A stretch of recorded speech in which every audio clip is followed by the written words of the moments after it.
Apa kabar saudara? Semoga sehat selalu dan tetap bersemangat. Saatnya Anda menyimak Berita Banten bersama saya, Miselia Kartika. Sejumlah informasi menarik telah kami siapkan untuk Anda. Berikut 3 berita utama hari ini.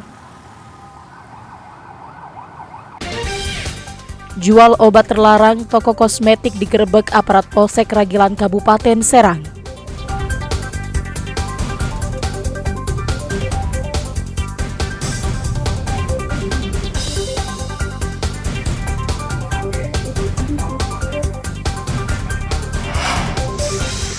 Mesin boiler meledak, pabrik triplek terbakar.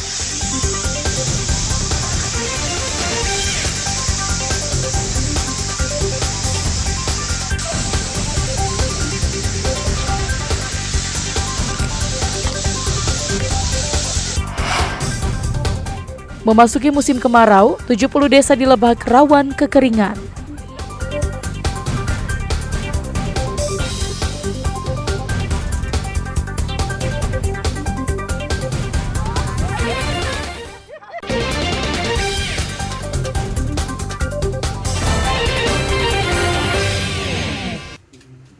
Tim Reskrim Polsek Ragilan Kabupaten Serang menggerebek toko kosmetik di Muara Angke, Jakarta Utara. Penggerebekan dilakukan karena pemilik toko juga menjual obat keras daftar G secara ilegal. Tidak hanya menjual, pemilik toko berinisial MZ juga sering memasok obat keras ke sejumlah wilayah, termasuk Kabupaten Serang. Selain pelaku, di lokasi ini polisi juga menyita sejumlah barang bukti, termasuk ribuan butir obat keras. Terbongkarnya jaringan peredaran obat keras ini bermula dari penangkapan tersangka Ilham, pengedar di Kecamatan Keragilan. Dari tangan Ilham, polisi menyita beberapa barang bukti berupa pil jenis Double Y dan jenis Heximer.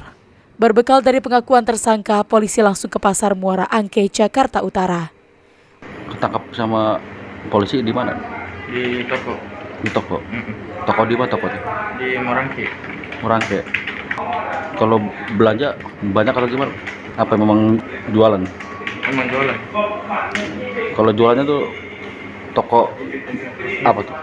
Kosmetik. Kosmetik. Jenis apa aja yang dijual? Ramadol, Double Y, Estima, React, dong. Keterangan saudara Ilham kita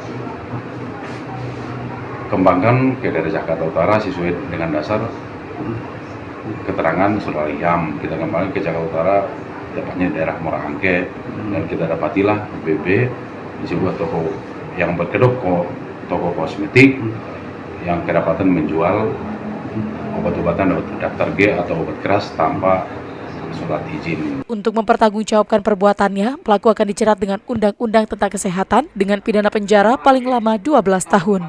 Ariel Maranus dan Ahmad Sayuti melaporkan dari Kabupaten Serang.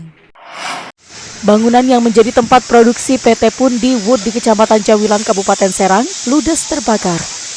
Banyaknya bahan yang mudah terbakar membuat api dengan cepat membesar dan membakar sebagian besar hasil produksi berupa triplek. Saat kejadian di pabrik tersebut juga hanya terdapat beberapa orang karyawan saja karena kebakaran terjadi saat dini hari sehingga kesulitan untuk melakukan pemadaman. 3 unit mobil pemadam kebakaran milik Pemkab Serang diterjunkan ke lokasi. Luasnya bangunan yang terbakar membuat petugas damkar kesulitan memadamkan api. Kebakaran baru bisa dikendalikan setelah petugas berjibaku selama 4 jam.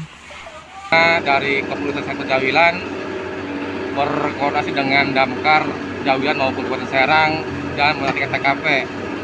Setelah ditangani dengan sigap oleh kami dan Damkar, akhirnya api dapat dikendalikan sekitar jam 6 pagi. Kami menerima laporan dari pengelola pihak perusahaan PT Pundi bahwa telah terjadi kebakaran sekitar pukul 3.00 dini hari. Untuk kejadian, kami langsung ke TKP dan melakukan penanganan. Untuk sebab akibatnya sudah diketahui dan? Untuk akibat tadi sempat ada ledakan dari tangki oli di mesin boiler. Tidak ada korban dalam kejadian tersebut karena saat kejadian proses produksi belum mulai. Setelah kejadian, polisi juga langsung meminta keterangan sejumlah karyawan yang saat kejadian sedang berada di lokasi. Ariel Maranus dan Ahmad Sayuti melaporkan dari Kabupaten Serang.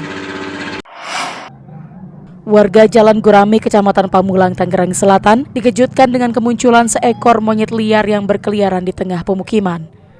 Diduga kelaparan, monyet tersebut menjadi agresif dan melukai seorang warga yang hendak menangkapnya.